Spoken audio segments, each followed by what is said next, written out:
私がこちらに向かう際、奥様はまだ岩隠れの里にいると聞きます。きっとあなたが帰ってくると信じているのでしょう。そんなよた話で出力などさせんぞ。そう簡単に人の心は死なないわ。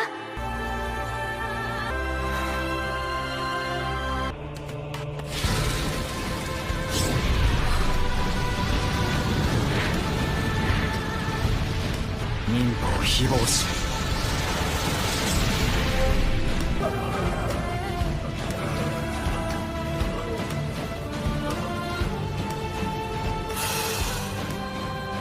In the world of shinobis, we meet Gabimaru, a skilled and elusive warrior who possesses a unique and unsettling ability. He cannot die. In his dark and perilous journey, he manages to thwart every attempt to execute him, whether it be through beheading or burning. However, far from embracing this seemingly invincible trait, Gabimaru curses his inability to find release in death. As he reveals his haunting past to his interrogator, Gabimaru recounts his time training in Iwagakure village. It was within this rigorous environment that he honed his skills, developing a body beyond the limits of normal humans and transforming into a highly efficient killer. He also divulges that he was married to the daughter of the clan chief, painting a picture of a life filled with love and happiness. Yet, his desire to leave this world behind proved to be his undoing, as his request for permission to depart led to a devastating betrayal at the hands of the authorities. Despite numerous futile attempts to end his life, Gabimaru finds himself face to face with his interrogator, Yamada Asemon Sagiri. In an unexpected twist, it is revealed that Sagiri is not only an interrogator, but also a skilled sword tester and executioner from the Yamada clan. Sensing her calm demeanor and efficiency in her role, Gabimaru experiences a newfound fear, realizing the formidable opponent he is up against. This fear intensifies when Sagiri boldly asserts that Gabimaru remains deeply in love with his wife, striking a nerve within him. However, just as Gabimaru braces himself for his impending fate, Sagiri presents a startling proposition. She offers him a complete pardon and government protection, not only for himself, but also for his beloved wife. The condition? Gabimaru must embark on a perilous mission that defies death itself. He is to journey to the legendary land of Shinseikyo, whispered to possess the mythical elixir of immortality. In this race against other death row criminals, Gabimaru must retrieve the elixir, competing for a chance at eternal life. Driven by the promise of a peaceful life with his wife, the prospect of redemption, and an opportunity to defy his cursed existence, Gabimaru unhesitatingly accepts the mission. His determination to secure a future with his beloved wife overrides any apprehensions, plunging him into a world where life, death, and the pursuit of immortality collide. Sagiri recalls her early training as an executioner and the difficulty she had overcoming her fear and hesitation. The story shifts to a crucial moment as over 30 condemned criminals, blindfolded and willing to embark on a dangerous mission, gather together. They receive their instructions from the 11th Seitai Shogun, Nariyoshi Tokugawa. To demonstrate the grave dangers they must face, the criminals witness an officer who has returned from a previous expedition but has been transformed, with flowers mysteriously blooming from his body. Each criminal is assigned a Yamada Asemon as their companion for the mission. However, they are informed that their numbers must be reduced, leading to a chaotic killing spree among the criminals. Amidst the chaos, the Shogun revels in the carnage unfolding before him. Gabimaru steps forward and confronts him. He questions the brutality of the selection process, suggesting that there must be a better way to choose the participants for the mission. In response, the Shogun's head guard offers a coveted spot on the mission to anyone who can kill Gabimaru. Reluctantly, Gabimaru is forced to fight for his life, using his tied-up hands to brutally eliminate his attackers. As the names of the 10 prisoners chosen for the mission are announced, including Gabimaru's, Sagiri has a profound realization. She understands that her struggle is not solely about overcoming the fear of taking lives, but rather accepting the tremendous burden of responsibility for the lives she must end. This realization highlights the moral dilemma Sagiri faces as an executioner, grappling with the weight of her actions and the toll they take on her conscience. This scene delves into the complex themes of morality, the cost of taking lives, and the personal struggles of Sagiri and Gabimaru. It raises questions about the ethics of the mission and the inherent challenges faced by those tasked with executing justice. Through these characters' experiences, we explore the inner turmoil and conflicts that arise in the face of life and death decisions, adding depth to the narrative and provoking thought-provoking discussions about the nature of responsibility and the consequences of one's actions. In this pivotal moment, Gabimaru's belief in the existence of the elixir of immortality Tokijiku no Kaganomi is reinforced when he witnesses the chief of Iwagakure surviving fatal injuries. This sighting fuels his determination to find the elixir. As Gabimaru and Sagiri arrive at the shore of their destination, he expresses his uncertainty about whether the elixir is truly located in this place. Suddenly, their tranquility is shattered as they come under attack from Twisted Keiun, a condemned criminal known for his mastery of weapons. Accompanying Keiun is Yamada Asaemon Kisho. Despite being restrained with his hands tied, Gabimaru skillfully survives Keiun's onslaught and turns the tables, brutally killing him with his own weapons. Sagiri, who initially insisted on Gabimaru's hands being tied, witnesses his unwavering determination and prowess in combat. As Kisho retrieves Keiun's severed head and prepares to return to the boat, he shares a grim prediction with Sagiri. He reveals that the condemned criminals have already begun eliminating each other, implying that only a few will survive. However, this ruthless competition will only result in Iwagakure sending a new group of criminals in their place. This revelation adds a layer of brutality and desperation to the mission, highlighting the harsh reality faced by the participants. After Kisho's departure, Gabimaru makes a shocking move. He attacks Sagiri with a sword, intending to eliminate any obstacles in his quest for the elixir. However, despite his resolve, Gabimaru finds himself unable to deliver the killing blow.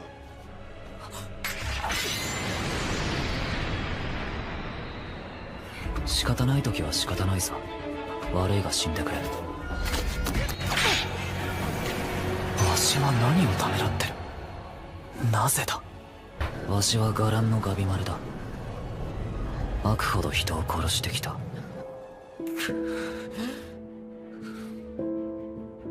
なぜだ。どうしてためらう。何も感じないはずだろう。そうだった。この男はずっと今と同じ顔を何かに耐えるような目をしていた。 In a moment of clarity, both Gabimaru and Sagiri come to a profound realization. They understand that Gabimaru's refusal to become emotionless and hollow, fueled by his love for his wife, is not a weakness but a strength. Accepting and embracing his emotions allows him to retain his humanity and grants him the capacity for compassion and empathy. Meanwhile, another condemned criminal, Tamiya Gantetsusai, encounters a bizarre and unsettling phenomenon. He is stung by a butterfly with a human face, causing his left hand to wither and sprout flowers. Gantetsusai's encounter with this mysterious creature foreshadows the impending confrontation with strange monsters and the bizarre creatures that surround both him and Gabimaru.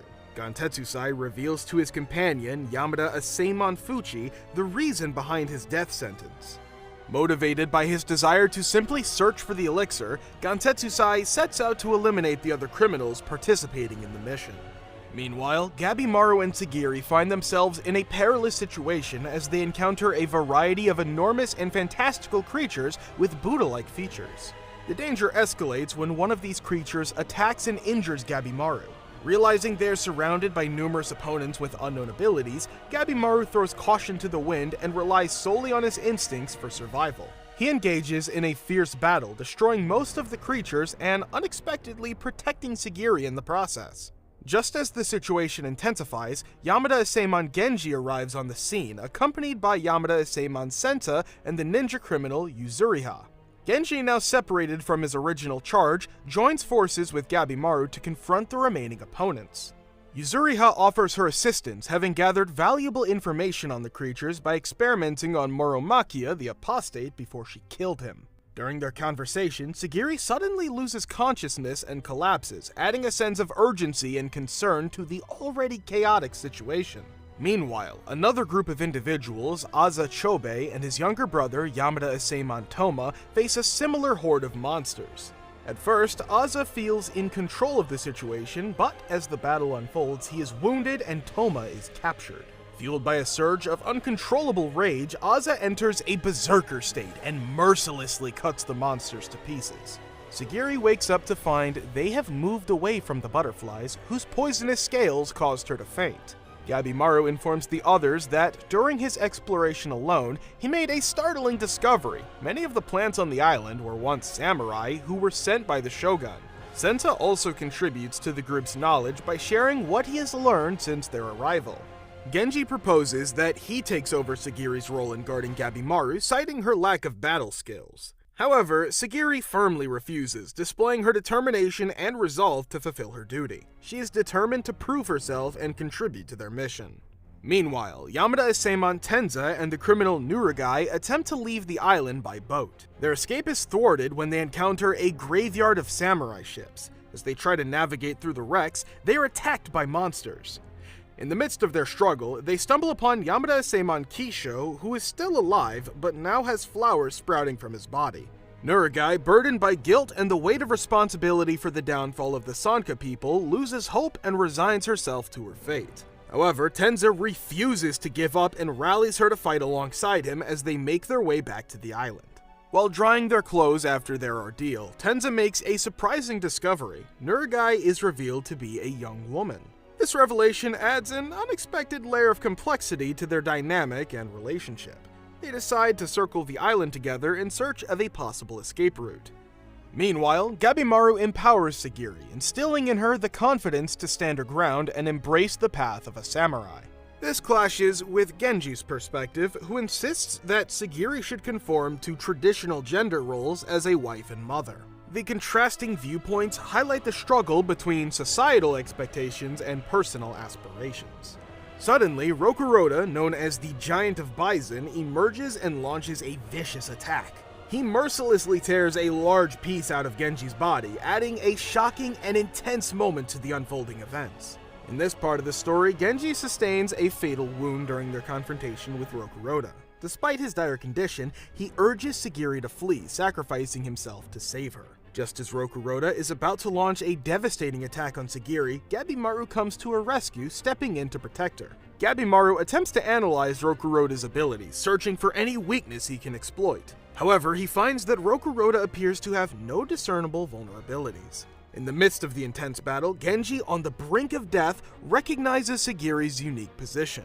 She embodies a balance between heart and reason, weakness and strength. As his final act, he entrusts her with his blade, recognizing her potential and the importance of her role. Sagiri, armed with Genji's blade, manages to slice off one of Rokuroda's fingers, displaying her growing skill and determination.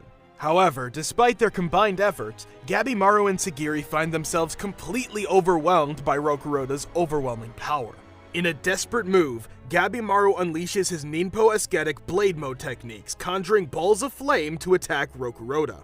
The resulting fire engulfs the jungle, filling the air with thick smoke that deprives Rokuroda of oxygen.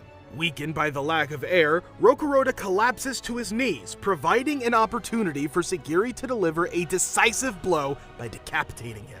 The raging fire and the commotion of the battle attract the attention of the island's other giant monsters, posing a new threat to Gabimaru and Sagiri.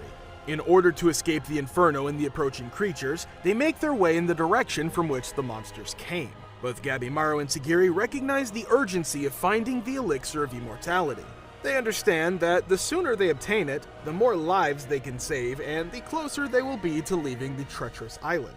Along their journey, they reunite with Senta and Yuzuriha, forming a small group that continues to navigate the challenges of the island together. Their perseverance leads them to a village, providing a temporary respite from the dangers that surround them. Meanwhile, as Azachobe and his younger brother Toma fight off the monsters that attack them, they stumble upon a peculiar scene in the jungle. They come across two naked, androgynous individuals locked in an intimate embrace, sharing a passionate kiss amidst the chaotic backdrop of the island. Aza and Toma find themselves confronted by two Tensen, divine beings who view humans as intruders on the island. The tension rises as Aza and Toma face off against these powerful entities. Meanwhile, Gabimaru's group encounters a mysterious young girl. Intrigued, Gabimaru chases after her, only to discover her formidable abilities and her protector, a towering wooden creature. In a fierce battle, Gabimaru and Yuzuriha manage to defeat both the girl and the wooden entity. To their surprise, the defeated wooden being offers to guide them to a nearby village. Following the creature's lead, Gabimaru's group reaches the village where they encounter Hoko, the wooden being, and a young companion named Mei. Hoko kindly welcomes them and offers them fruit. He reveals that the village is called Kotaku and is situated on the island of Shinsekia. Hoko proceeds to provide them with valuable information about the island. He explains that Shinsekia is divided into 3 distinct regions. The coastal area and surrounding forest are known as Eishu. The village they are currently in is located in Hojo. The central region enveloped in mist is called Harai, and it is where the coveted elixir known as Tan can be found. Hoko reveals that the Harai region is inhabited by godlike beings called Tenzin who possess immortality. Meanwhile, Aza and Toma face a formidable challenge as they encounter the 2 lovers who are Tenzin. Overwhelmed by their power, the brothers are defeated and thrown into a pit. In this pit, they are subjected to a transformative process that turns them into flowers, serving as the source of the elixir Tan. At Sagiri's urging, Gabimaru takes a moment to bathe and reflect on his wife's advice. He recalls her wise words, emphasizing the importance of relaxation in order to be mentally and physically prepared for the battles that lie ahead. This brief respite allows Gabimaru to recharge and gather his strength for the upcoming challenges in their quest for the elixir of immortality. Tenza Aza reflects on his difficult early life as a street urchin, highlighting the moment when his potential was recognized by the master Yamada Aseman Shion, who took him in as a student. This pivotal event shaped Tenza's path and ignited his journey as a warrior. Continuing their exploration of the island, Tenza and Nurugai are suddenly interrupted by a powerful androgynous Tenzin with flame-colored hair. The Tenzin effortlessly tosses Tenza aside, showcasing its superior strength. Tenza, relying on his agility and speed, attempts to strike at the Tenzin, successfully severing its head. However, to their astonishment, the Tenzin regenerates itself and relentlessly pursues them undeterred. Just as all hope seems lost, the blind yet seasoned warrior Shion comes to their rescue. With precise and swift movements, Shion decapitates the Tenzin, demonstrating his mastery in combat. Shion reveals that he had previously killed the criminal Akaginu who had tried to seduce him. However, he confesses that he was unable to find an exit from the island. Tragically, the Tenzin strikes again, delivering a fatal blow to Shion's throat. In a final act of selflessness, Tenza, fueled by desperation to save Shion and Nurugai, confronts the Tenzin with nothing but his bare hands. Despite knowing the risk, Tenza engages in a fierce battle, sacrificing his own life in order to create an opportunity for Shion and Nurugai to escape the clutches of the Tenzin. This poignant sacrifice highlights Tenza's unwavering loyalty and his willingness to give everything for those he cares about. It is a testament to his character and serves as a heart-wrenching reminder of the dangers and sacrifice faced by the characters in their quest for survival and the elixir of immortality. Gabimaru, growing impatient and driven by his determination, ventures alone towards Harai, the central region of the island. Along his path, he passes by motionless trees that chant sacred sutras, creating an eerie atmosphere. Eventually, he arrives at a temple where he encounters the same formidable Tenzin that had previously defeated the Aza brothers. Realizing that his usual techniques and skills are ineffective against the Tenzin's rapid regeneration, Gabimaru becomes desperate. He launches a series of relentless and rapid attacks, pushing himself to the limit. Finally, his persistent assault pays off and he manages to overcome the Tenzin.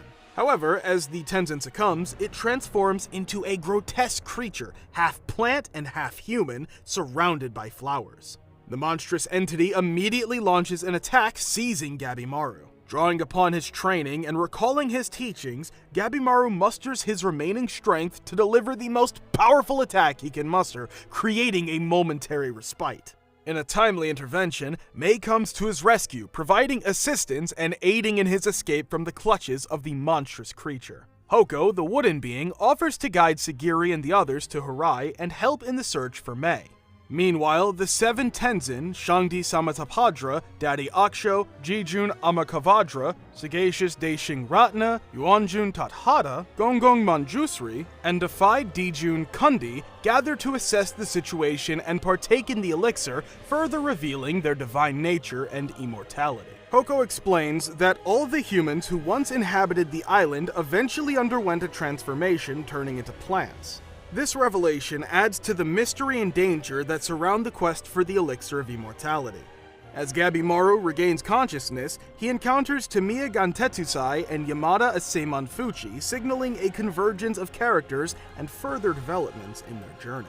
Thanks for watching. Don't forget to hit that like button, subscribe to our channel, and leave your thoughts and theories in the comments below. Until next time, stay tuned for more recaps, and see you in the next one.